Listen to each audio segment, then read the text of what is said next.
Você passa boa parte da sua vida estudando, se especializando, visando se posicionar melhor e ser mais valorizado dentro da sua área de atuação.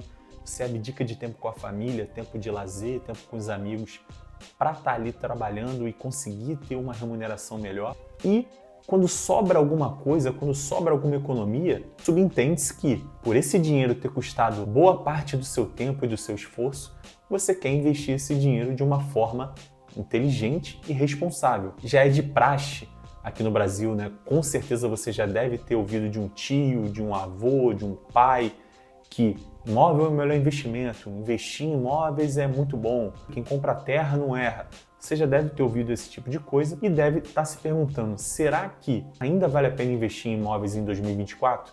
E é isso que eu vou te responder nesse vídeo. E para você que não me conhece, eu sou o Teles do canal Teles Invest, o lugar onde você aprende conteúdo de valor sobre finanças e investimentos com foco na construção de patrimônio.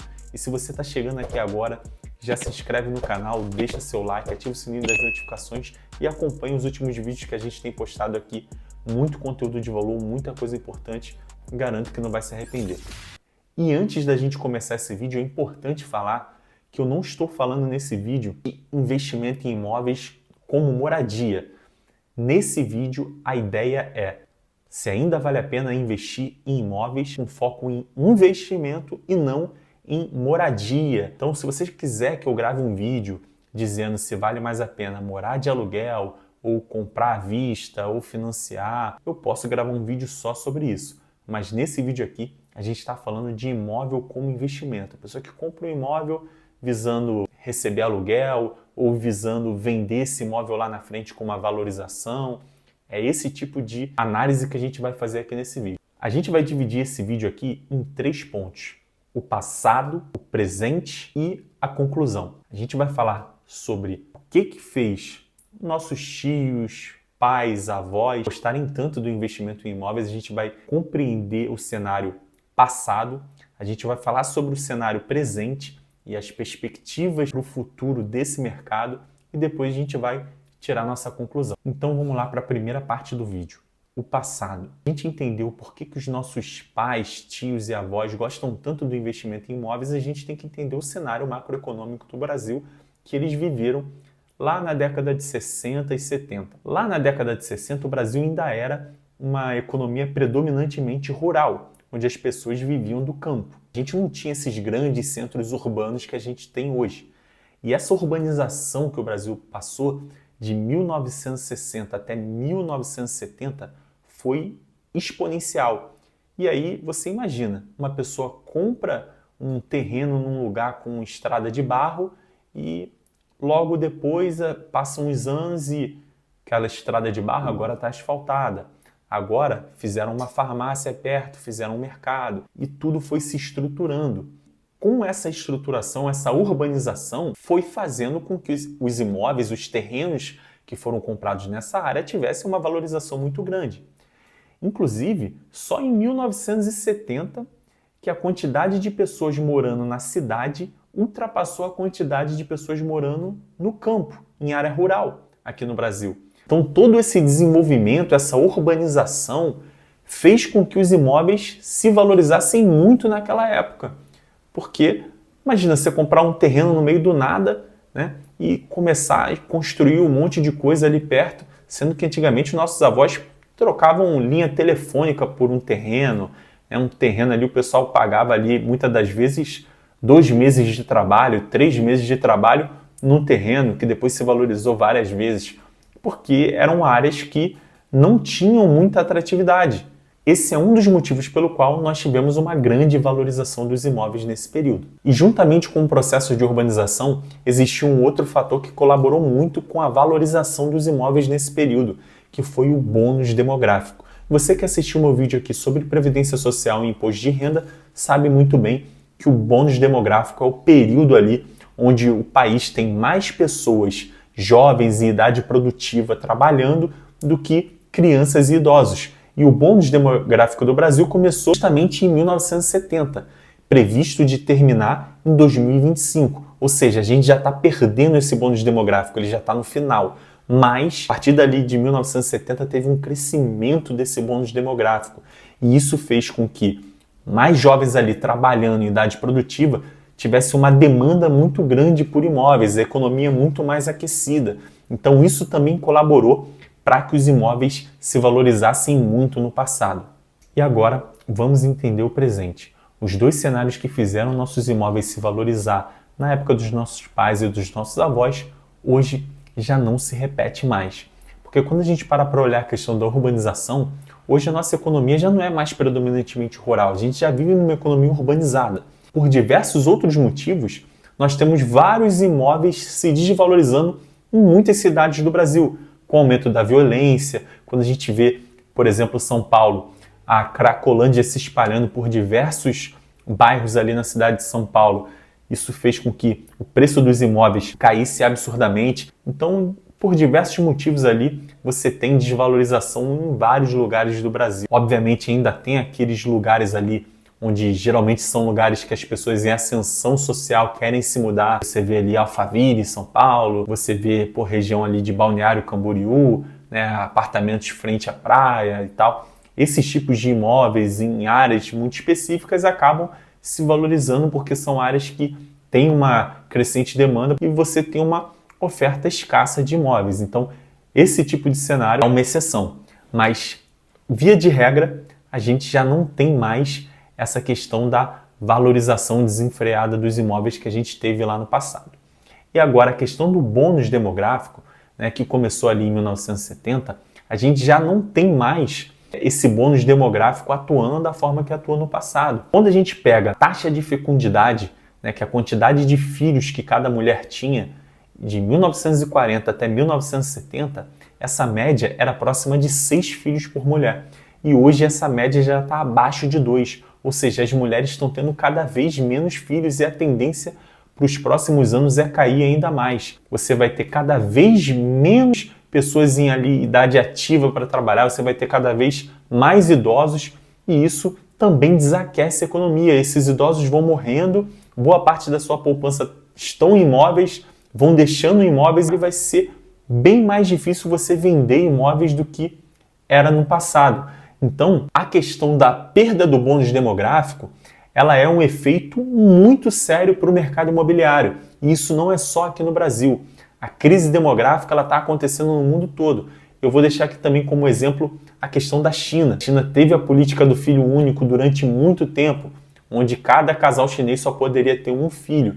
Isso fez com que muitos chineses quisessem nem ter mais filhos e atualmente o país tem um monte de cidades fantasma, um monte de pessoas que têm ali sua poupança em imóveis, não consegue ninguém para alugar, tem muito mais imóveis disponíveis do que pessoas interessadas em comprar casa. Então a crise imobiliária chinesa ela já é real. Muitos dados que vêm da China é um pouco difícil da gente conseguir ter 100% de certeza, porque eles não são 100% ali auditados, não é uma imprensa muito livre, mas a gente vê que é real essa questão das cidades fantasmas, mais de 50 por todo o país, e a crise demográfica ela afeta diretamente o mercado imobiliário. Lembrando que eu estou falando da regra e não da exceção, pode ter uma área ou outra do país que a demanda vai aumentar, mas via de regra, grande maioria dos lugares do Brasil, a demanda por imóveis vai cair e isso também vai fazer com que os preços caiam, porque vai virar uma guerra de preços, já que não vai ter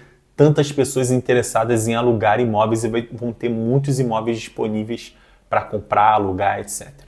E agora vamos para a conclusão. No Brasil a gente ainda tem uma cultura muito forte de investimentos em imóveis por conta do cenário passado. E aí as pessoas que viveram esse cenário tendem a falar para a gente que quem compra terra não erra, vai lá, meu filho, compra um terreninho para você, junta dinheiro, financia pela Caixa, e incentivando a se meter em dívida. E muita gente acaba fazendo isso por desconhecimento. Uma outra coisa também que acontece quando a gente fala de investimento em imóveis, e muitas pessoas que compraram imóveis, por exemplo, lá no início do Plano Real, de julho de 94, a gente pegar 30 anos atrás, essa galera que investiu em imóveis, muitos não levam em consideração a questão da inflação. Então eu trouxe aqui um exemplo também para vocês, onde a gente vai pegar o preço dos imóveis em São Paulo, lá em 1994, 30 anos atrás, e o preço dos imóveis hoje, imóveis de mesmo padrão, em 1994 e 2024, e a gente vai comparar o quanto que valorizou e eu perguntei isso para o ChatGPT. Eu vou deixar aqui na tela para vocês e vamos lá conferir. Qual era a média de preço de um apartamento de 2 quartos em São Paulo no ano de 1994? Em 1994, o mercado imobiliário em São Paulo estava em um momento de transição econômica, nananana, e ele disse aqui, ó, de forma geral, um apartamento de 2 quartos em áreas centrais e valorizada poderia custar entre 80 mil e 150 mil. E bairros, periferia e tal, na faixa de 40 a 80 mil. Vamos pegar bairros centrais e tal, mais valorizados. Agora vamos olhar no dia de hoje qual a média do preço de um apartamento de 2 quartos em São Paulo no ano de 2024. Bairros centrais e valorizados. Em regiões como Jardins, Vila Madalena e Itaim, o preço médio pode variar de 600 mil a 1 milhão e 200. E antes estava entre 80 mil e 150 mil. Vamos pegar aqui uma pessoa que comprou a 150 mil em 1994 e hoje esse imóvel está valendo 1 milhão e 200. Se a gente dividir 1 milhão e 200 por 150 mil, vai dar 8 vezes o retorno, tá? O cara vai olhar isso aí e vai falar, caramba, pô, ganhei 8 vezes mais. Pô, foi um bom negócio, né? Será que foi um bom negócio? A inflação, desde o início do Plano Real, em julho de 94, lembrando que a gente está fazendo essa comparação de 94 porque é Plano Real, né? Se for antes de 94, aí já não era real, então fica mais difícil da gente fazer essa conta. Só que nesse período de 1994 até os dias de hoje, a inflação desde o início do Plano Real foi de 708% em 30 anos. Ou seja, R$1 em julho de 94 vale mais de R$8 hoje. Então, se a gente levar por conta dessa valorização média aqui, o cara ainda saiu perdendo, porque o imóvel nem repôs a inflação. Então, esse é um ponto. Agora, vamos supor que você é um cara que escolheu bem. Tem um exemplo até do meu tio, que ele comprou um imóvel no Rio, logo ali no início também, nos anos 90. Ele pagou 70 mil reais nesse imóvel e esse imóvel hoje vale 700 mil reais. Ele comprou o imóvel ali na zona sul do Rio e tal, uma área que valorizou bastante. Valorizou 10 vezes nesse período aí próximo de 30 anos. Será que meu tio fez um bom negócio? Vamos lá. Se ele comprou 70 mil em 1994 e hoje vale 700 mil, a gente tem uma valorização de 10 vezes. Só que a gente tem que levar em consideração a inflação, que foi 708% nesse período. Vamos tirar o 8% para facilitar a nossa conta? A inflação foi de 700%, ou seja, a gente tem que considerar que R$1 de 1994 vale R$8 hoje. 7 vezes 8, 56, ou seja, 70 mil reais em 1994 é igual a 560 mil reais hoje. Então, como o imóvel dele vale 700 mil, a gente tem aqui um lucro, né, descontando a inflação, de aproximadamente 140 mil. Beleza. Só que, se ele for vender esse imóvel hoje, e aqui eu estou considerando que a pessoa comprou o imóvel à vista, tá? Meu tio provavelmente não comprou à vista, financiou, e aí se financiou em 30 anos, pagou 3 vezes o valor do imóvel. Aí já cagou toda essa conta, tá? Aí já perdeu o retorno. Mas vamos supor que a pessoa que está comprando para investimento comprou à vista. Aí comprou a 70 mil reais lá em julho de 94 e multiplicou por 10. Só que aí ele vai vender esse imóvel. E aí se ele vai vender esse imóvel e colocar, por exemplo, numa corretora para vender, tem 5% que ele paga de taxa de corretagem em cima do valor do imóvel. Ele paga para o corretor 5%. Só que quando você vende um imóvel, você tem que pagar imposto de renda de 15% sobre o lucro. Só que a gente viu aqui que, considerando a inflação, o lucro não é de 630 mil, que é de 70 mil para 700. O lucro é de 140 mil. Só que o governo não considera isso na hora de calcular o seu imposto de renda. Então, você vai pagar imposto, esses 15%, em cima de 630 mil. Isso já dá uns 95 mil. Aí você coloca mais 5%, que é o dinheiro da corretagem, 35 mil, mais 95 mil, 130 mil. Ou seja, 10 mil reais de lucro em 30 anos de investimento. Será que foi um bom negócio? Isso aqui eu não estou considerando, ele pode ter alugado nesse período, né, se foi para investimento e tal, pode ter alugado sim, só que aí quando a gente olha para aluguel, é uma questão que a gente vai falar melhor em outro vídeo, mas uma média do aluguel em relação ao valor do imóvel é 0,4%, 0,5% do valor do imóvel. Se for para aluguel, ele conseguiria um retorno melhor investindo, por exemplo, em fundos imobiliários. Se vocês quiserem um vídeo sobre isso, eu posso fazer, mas investindo em fundos imobiliários ou em outras empresas que pagam dividendo ou na renda fixa, ele conseguiria um retorno maior do que 0,4, 0,5 ao mês, sem ter a dor de cabeça de você ter que reformar, bota aí gasto com reforma. Se você não conseguir pagar, você tem que pagar condomínio se for apartamento. Aí tem IPTU, que é uma média de 1% ao ano do valor do imóvel. Você coloca esses custos, acaba ficando muito maior. Aqui a gente está fazendo uma conta por baixo. Vamos supor que ele não tivesse comprado o imóvel, tivesse pego esses 70 mil reais e tivesse investido numa carteira diversificada. Quanto será que ele teria? Pegando 70 mil reais em julho de 94, fazendo um único investimento, montando uma carteira diversificada com várias empresas e deixando quieto até ali o ano de 2024, o ano atual, deixando o investimento 30 anos parado sem investir mais nada, unicamente esses 70 mil reais. Se ele tivesse investido no índice Ibovespa, que é um péssimo índice, né?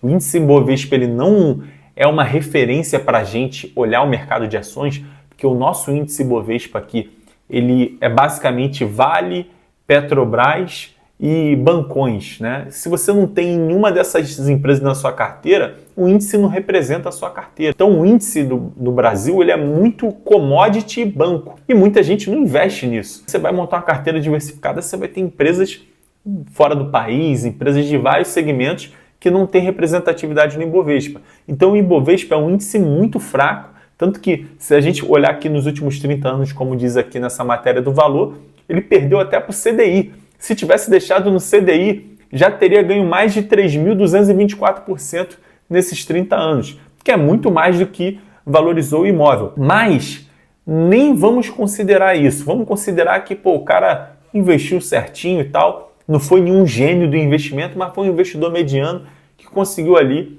em reais, nesse período de 94 até atualmente, um retorno de 15% ao ano. Investindo 70 mil reais uma única vez, deixando quieto durante 30 anos, que são 360 meses, sem investir mais nada, sem vender nada, sem retirar nada e sem investir mais nada. Só os 70 mil reais. Em 30 anos, com retorno de 15% ao ano, ele teria no final desse período R$ 4.634.824,04. Olha essa diferença.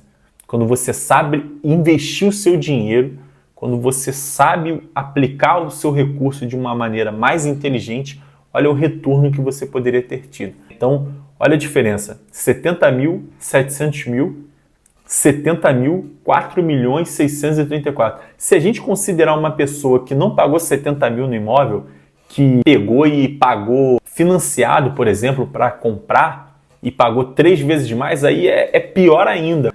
Então, a gente já vê que para investimento, imóveis não é uma coisa tão interessante assim como muitas pessoas dizem. Porque, querendo ou não, se você investe em empresas geram fluxo de caixa, estão ali reinvestindo os lucros, gerando, fazendo novos produtos, novos serviços, expandindo ali para diversos lugares. Então, quando você monta uma carteira diversificada com empresas, o potencial de ganho é muito maior do que no mercado imobiliário, que só explora ali aquela locação, etc. É completamente diferente. Então, esse é um ponto também importante para a gente comparar, porque investimento, né, você está gerindo seu dinheiro, é um recurso escasso. Se você investe em A, você tem menos dinheiro para investir em B, em C, em D, porque economia é isso, né? É uma gestão de recurso escasso. E para você investir em uma coisa, você tem que considerar tudo isso. Agora, isso olhando no plano real para cá, que é a época dos nossos pais.